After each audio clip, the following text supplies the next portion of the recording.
Welcome to the Center for Diversity Leadership, where we are supporting school leaders together across the nation as they create school cultures that ensure all students are seen, valued, celebrated, and heard. I am Dr. Ryan Daniel. And I'm Xavier Reed. And we are your fellows in this work. Today, we are talking about leadership strategies school leaders can implement to embed belongingness and inclusion in their school culture. Now, belongingness, it's the feeling of security and support when there is a sense of acceptance, inclusion, and identity for a member of a certain group. It is when an individual can bring their authentic self to work. When employees feel like they don't belong at work, oftentimes their performance and their personal lives may suffer. So, Xavier, what does inclusion and belongingness look like to you? Yeah, that's a good question. I feel like it's different for everybody. I think that it changes. It could even change in whatever space that you're in. But for me personally, I feel like when I feel belonged, it's that, the room I'm walking into, the building I'm walking into, there's a sense of warmth, there's a positive energy that is surrounded around me. I also feel like, I'm someone who, when I feel like I belong, like I'm being greeted, welcomed, that's important to me. And when it comes to inclusion, I think that it, in different ways, is about, being seen, being heard, being welcomed in different ways. I know that just professionally, you know, it's it it's not just, being at the table, but actually being able to be a part of the conversation and decisions that are being made. So for me, it's a mixture of all those things. How about you? What does it look like for you? I think like belongingness is almost like a human need, like a necessity. And I think it's Right. because connectedness, people search for a sense of connection. Like, do I belong here? Do I fit in? Like, am I connected with somebody? And I think for me, um, when I feel like I belong somewhere, when I feel like I have a connection, that people have my like best interest at heart, Mm. that I can show up as my authentic self. Because I think oftentimes as a Black woman, I often fear of showing up as my authentic self. And so I think for me, belongingness is where I can just authentically be who I am, talk how I can, how I do, and that there's a sense of connectedness with whoever or wherever I am in. And I think just as a school leader, I've learned over time that my need for that has now spun into like making sure that everyone feels that when they come into our school culture and our climate. Because when we think of like climate and culture, climate Mhm. is like that moment, but culture is like how it's feeling and not just what it looks like. So yes, you may see diversity, but do you feel that you're celebrated here? Do you feel like you belong? And I think for me, there was a time when I felt like I didn't belong. And I almost get scared sometimes sharing this story because you know that fear of just like retaliation. But I Mhm. I remember um serving in where I sit in my state, we are a one of the highest predominantly African American counties in our state, but my state doesn't necessarily reflect my county. And I remember being at a conference, and I was serving on the executive board, and but I was the only like Black woman on the board, and I almost felt like I didn't belong there. And there were things said, I think, and we'll talk about it later in the year, just about implicit biases. But I really felt like I didn't belong, and that I almost had to kind of not add my voice into the conversations. Like I could not participate in something, couldn't volunteer because I felt as if I didn't belong there, and that there was like a lack of connection with the other members. And I remember that day in particular, I had to step away. And ironically, it was a professional development day for my school, and I had to meet with my teachers, and we were talking about like in inclusion and belongingness. And I led the session with my teachers, but I had to take a moment because I was very emotional because of what I was currently experiencing in the space that I was in, because it was virtual. And I knew I belonged with my staff because the amount of pouring that they did into me, like in the chat, like, giving me just kind of like support and encouragement to go back out there, like you belong there. It made me realize that what I've felt I've lacked in other places, I've tried to make sure that my school culture, like that they feel that sense of belongingness and inclusion, and that we're looking out and connecting, with one another. And I think that really has shaped like my leadership. Mm-hmm. Mm-hmm.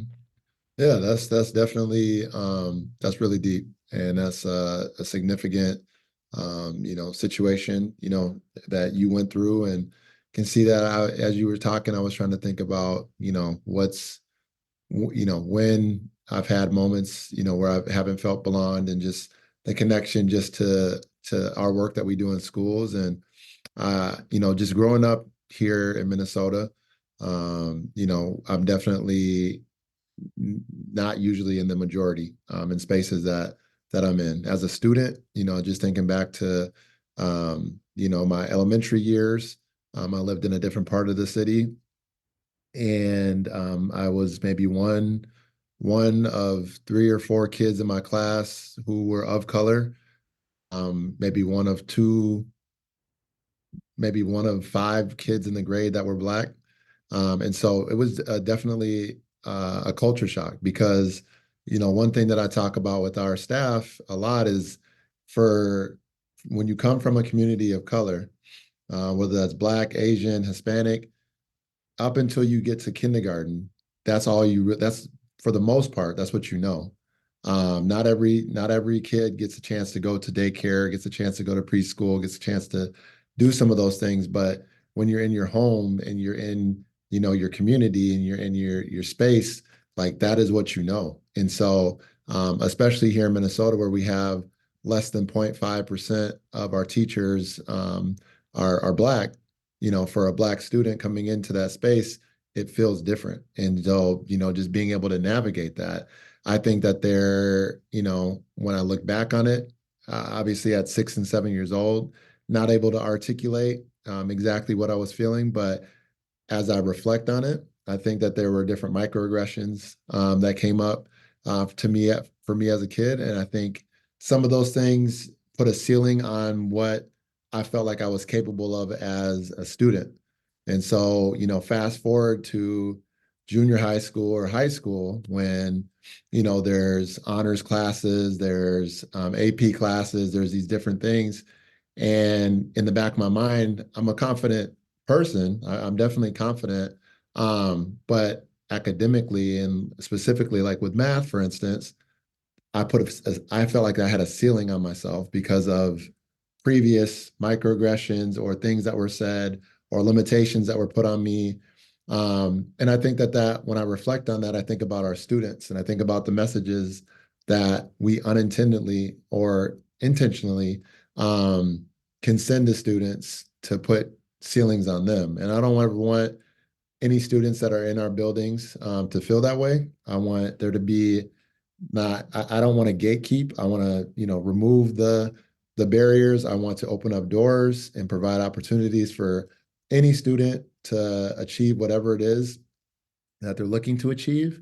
But I think the big piece is just, being able to know that you belong in that space. And so sometimes what happens is, you know, even in a situation where doors are open, opportunities are open, because that student doesn't feel like they belong in that class or they are capable, they don't take that opportunity. And unfortunately, it does have an impact. And I think that that's work that we need to continue to do. Because like I said, that was definitely an experience that I went through. Yeah, and as it's so funny how how connected we are, because Mhm. as you were speaking, in my mind, I'm thinking like, oh gosh, barriers and bridges, and Mhm. for our students, like, are we creating barriers for them? Are we creating bridges, for them? And so when I think of like school leaders and our kind of role or charge, really is creating a sense of belongingness for students and for staff. But it's like, how do you do that? How do you do that, the right way? And what is the right way? I know for me, some of the different leadership moves and behaviors that I have implemented is the first just being a example of it. So, for example, my duty every day is the front door. Um, for me, that's an opportunity to say good morning to students, say, welcome, glad that you're here, give them whatever they need, whether it be a hug, whether it be a fist pump, whether it be rock, paper, scissors, whatever it is they need in that moment. Um, Getting them to understand, like, whatever you just went through to get here, I'm so glad that you're here. Mhm. Whatever, and I shifted to make sure that all students felt like they belong. I shifted from just having me at the front. I have two of my other staff members that are in different places in the building, because I have a mental health therapist, a school-based mental health therapist. And when she first got here, she said, what is the best way for me to like get to know, the community? I said, they first have to know that they have to trust you first, and you have to be visible. And she's like, well, I'm in the hallway. I said, yeah, you're in the back of the hallway. You're down in the intermediate hallway. You're only seeing a pocket of students. I said, come with me in the front of the building and stand with me, because then now there is okay, I'm going to trust you because you're with Dr. Daniel and I trust her. So now there's like a bridge that I'm creating for her. And so now when there are students that come in that are having rough days or rough mornings, she's there to be able to kind of support them through that. But that changed with my teachers. I told them, like, you want students to feel welcome when they come into your classroom, but when they come in your classroom, your head is down, you're filling in with papers. What are you doing to encourage them, to welcome them when they come inside of the classroom? So that, Mhm. I know for me, that has been one leadership move that I have, poured into my teachers, so that not only am I ensuring that our students feel like feel like they belong when they come in, but when they go into their teachers' classrooms. I don't like, what have you done? Because again, though we're both two African American leaders, we sit in two different places in the world. And so for I'm curious to hear, like, how do you create that sense of belongingness for your students? Yeah, yeah. I think we really tapped it. We've really been able to try to tap into, adding more student voice to some of the decisions and different things that we do. For instance, a couple of years ago, we had a group of students. They were mostly eighth grade students. Many of the students, I would say, identify with the LGBTQIA community, and just talked about kind of what their experience has been the last couple of years. This was in my first year of being principal of the building. So I did, obviously just a lot of listening. And one of the big themes out of what they were talking about was we feel like, we want these messages to be known school wide of what is okay and what's not okay in terms of just how we treat each other.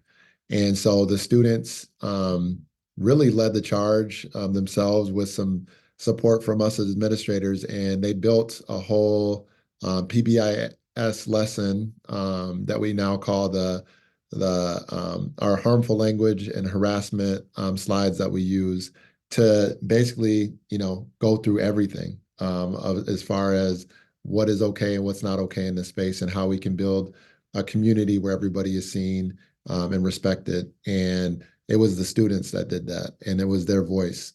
In a previous building that I've been in, We had, there was strong opinions on hats and hoods. And for the school that I worked in, this was a school that was very diverse. I think we were almost 60% students of color. And so for our students, the hat and hood, issue felt definitely different. And I would say for Black girls specifically, we had a couple students. I had a student in particular that wasn't able to get her hair done, and so she did not want to show her hair and was not comfortable with that. And so I had a hood on her head, and was given a detention, by a teacher, and that didn't sit well with me.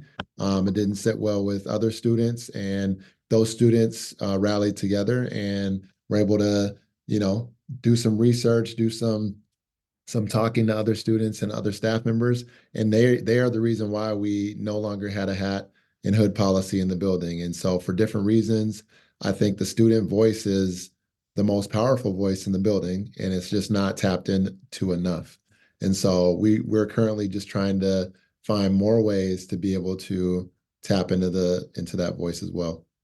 I love that example that you gave to our listeners of one way that they can really kind of create that sense of belongingness. I'm just going to add as we wrap up to that, just on the elementary side of it, one thing that we have done that we've seen a lot of success with is we've created peer mentors at the elementary level to allow students that opportunity to have someone other than an adult help them through some of that conflict, build those relationships. So this kind of peer support network or buddy system that we have, it pairs students with one another and also with other staff members in the building that they may not interact with as Mhm. often, and that has been a really good support, so that they feel a kind of a sense of belongingness, that they feel included, that it creates this supportive social environment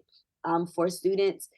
Because when we're thinking of school leaders, sometimes we get so boggled down with the academics and the data and the number of parent concerns that we have, and not realizing Maslow's hierarchy of needs, and Yes. Yep.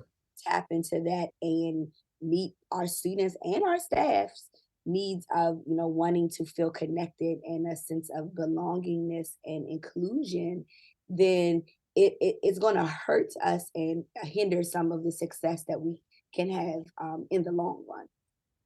Mhm. I agree. I agree. And I love that. I love Maslow's. That's something that we tend to forget sometimes. Absolutely.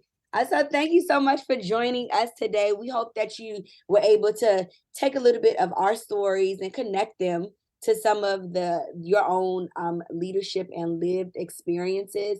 And remember, as school leaders, we have to ensure that those soft skills, those interpersonal skills, we're taking just as much time to fine tune those as we are some of those technical and adaptable skills of school leaders. Again, this is Dr. Ryan Daniel, And Xavier Reed, and we are your and we fellow in the work.